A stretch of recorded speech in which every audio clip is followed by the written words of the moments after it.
CEX Norwich. It's been a while since I've been there. We managed to get a mixture of PS2 game and some N64 stuff.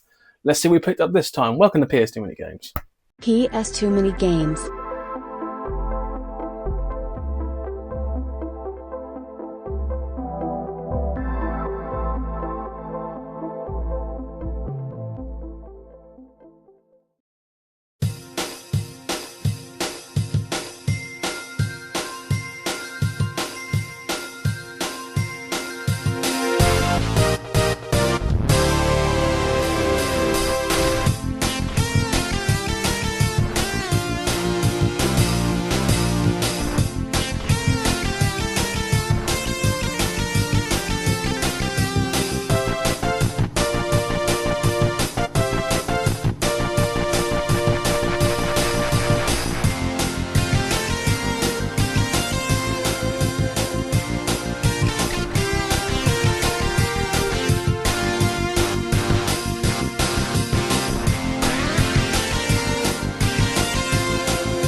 Hello guys, welcome to PS2 Mini Games. For full clarity, and I'll just be honest, I'm recording this episode the same day I recorded the CEX Roulette episode. That will come up before this. So, just two birds with one stone. Been shopping in Norwich today. As you know, there's going to be a Last Level Games episode coming out soon. And the expensive game will be coming out very soon. Just got to get in the right mind to film that. Because I found in the past I can't film more than 2 episodes in one day because you get mentally drained after doing it and you have to do other things. Once again, full frontal honesty here at the channel. I've got nothing to hide. But we picked up a few things from CEX Norwich. Always been rather good to us. 1 PS2 game, 3 N64 kart games. So, how can I put this? I knew when I was going to Norwich that I was going to have a good chance of finding kart games, like N64 stuff and box stuff. For full clarity, I wanted to buy some box stuff at N64 from CEX Norwich. Problem is, they weren't in the great condition. Now, the one I bought from Yarmouth was just good enough that I was like, you know what, this is just good enough. The lower end box games I wanted to buy, none of them were in the condition I thought was acceptable. There was only one game in a very good condition, but that was quite expensive, and I've already spent at this point quite a lot of money that day, and it's like, I'm going to have to give it a pass. Remember, N64 stuff is secondary to PS2. So, we didn't get any box stuff from that shop. We'll see what we got from the other shop in another episode. Fucking tease. Anyway, always very happy staff in Norwich CEX. Always very good. I know some of my friends / YouTubers had issues with them. I've never had one issue with Norwich CEX. They've always been rather good. One of the better ones in the country, along with Great Yarmouth. I will keep using them because they always keep helping me. I've had some great responses to people who are just curious about gardening stuff. Because I did throw out, if anyone's curious about me showing some of the garden off, just say. And to be honest, not only did I get some comments on the episode, I got some Discord messages, yes, please show us some gardening. And it's like, really? So during this episode, I'm going to show you a couple of things I have planted / have grown. Because people want to see some gardening, I'll show you some gardening. But it's going to be maybe one-off. So ridiculous. This shows you like the middle-aged people who watch us, because the vast majority of people who watch this channel are aged basically between 30 and 40. We've got some people in their late 20s, some people in their early 40s, but we're basically in that same age bracket. Good Lord, speak the English. We're both in that same age bracket, and a lot of us have gardens. We're lucky to have gardens, put it that way, and a lot of us enjoy gardening. And truth be told, I did mention it to one of my friends, when I'm gardening, I do listen to heavy metal music. And when I was gardening last time, I was listening to, heavy metal, what I call rock heavy metal. I'm not massive on genres. Anyway, when I was last gardening, water my plants, I was listening to Avenged Sevenfold. When you listen to heavy metal music while gardening, it actually makes it more fun. Anyway, so what we're going to do now, we're going to splice to the garden, and I'm going to show off a couple of things that we have planted and started to grow, and why I enjoy gardening. If people do not care about this, just skip this, but for those who wanted it, here you go.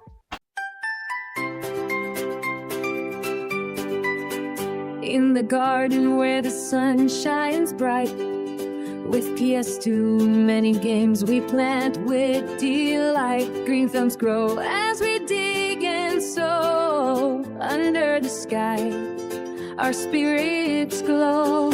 Planting joy and fun, let's cultivating green thumbs under sunny skies. As you can see behind me is a big fucking tree. Yeah, it's my willow tree. It's been here before I was, but it's big. It's harmless. It literally, I love it. The problem is if you push against it, it will fling back, and I have been twatted in the face twice. Wait for it. My single pair. Yeah, well, it's only been in the ground for about 2 months, but I've already got a pair out of it, so I'm elated. And this is my new planted cherry blossom tree, which is growing actually shockingly fast. That's another tree in the box there. A few what I call butterfly bushes.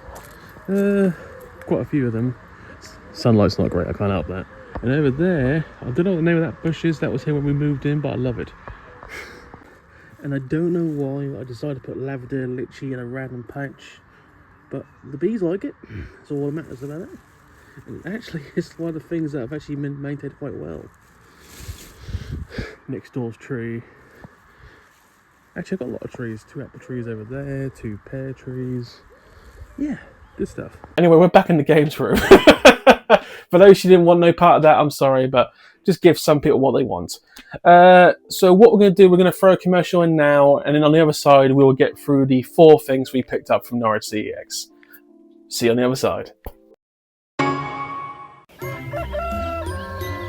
There is a place where I can live life my own way, where I can become a farmer and decide what happens on my land. I can grow my own crops, cook my favourite recipes, and take care of my animals.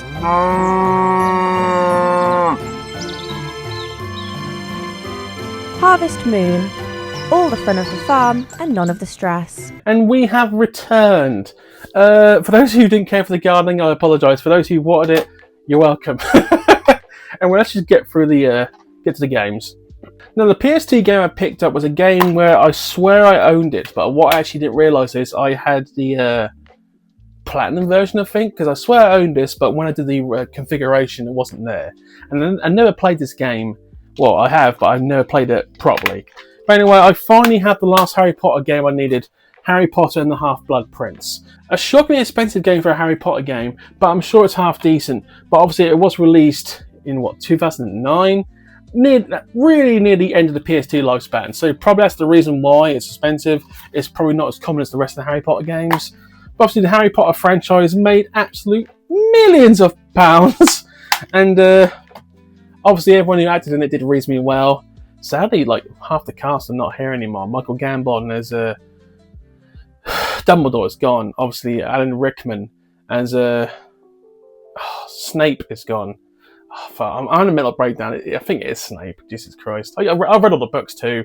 It's really sad. I'm mentally breaking down. But a lot of well-known British actors and actresses are gone. And that's kind of sad when you think about it. That was the only PS2 game I needed from there. But I knew they had a good amount of N64 stuff. There was one kart game I wanted to get, which was Pilot Wings. Problem is it looked reasonably good on the actual camera, but when they moved the things out of the way, there was a massive blotch in the middle, tear on the actual kart picture. And when I saw that, I went, no, not buying it, which disappointed me. But it's to be expected with really old kart games, to be honest. Anyway, we've got 3 here. We're going to try and go in what I think would be quality order.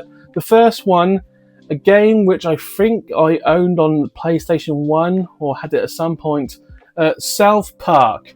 From memory, this was not a good game. I've got to take the stickers back. I hate them. From memory, and I'll spice this and footage, it was not a good game. Also, the graphics are probably aged terribly. But this was, 1999? I believe South Park first was broadcast in America in, late 1997. That's how old South Park is, by the way. I only know this through wrestling vernacular because in 1998, when the WWF/WE was having a boom period, I think merchandise-wise, the 2 biggest merchandise sellers in 98 for a while was South Park and WWE. That's how popular South Park was, because WWE was probably at its most popular in 1998, 1999, and 2000. Really was. They made absolute millions of dollars in those 3 years. And obviously South Park's made a lot of money itself, and they continue to make fantastic episodes to this day. Probably the animated cartoons / animated programs have time periods where they're good. I mean, Simpsons, after season 10, awful. Terrible last 25 years. Fact. Family Guy, really haven't watched it for the last 10 years. It got to a point where it's just the same stuff keep being repetitive.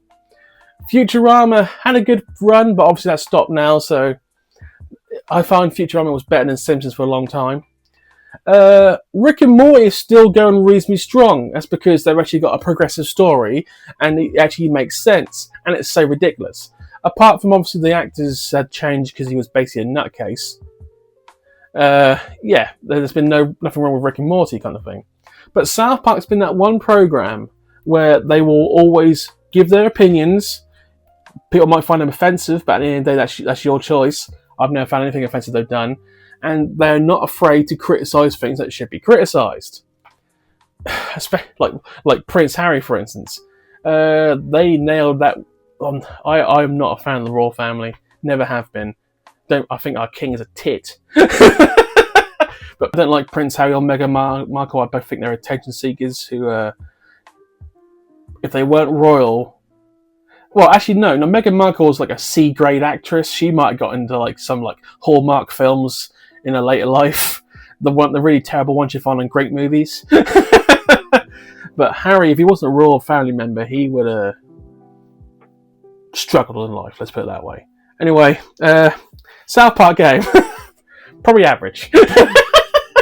Kart game number 2, Bomberman 64. Well, Bomberman on the SNES was the shit back in the day. Never played this. We'll try it out, but I think it's probably a multiplayer game, so it probably would be futile. Bomberman's always been a good franchise, probably deserved better love. There's been some terrible Bomberman games, it really has. Some on the PS2, no less. But cute Bomberman like this, it has to be quite good. Has to be. I will try this out.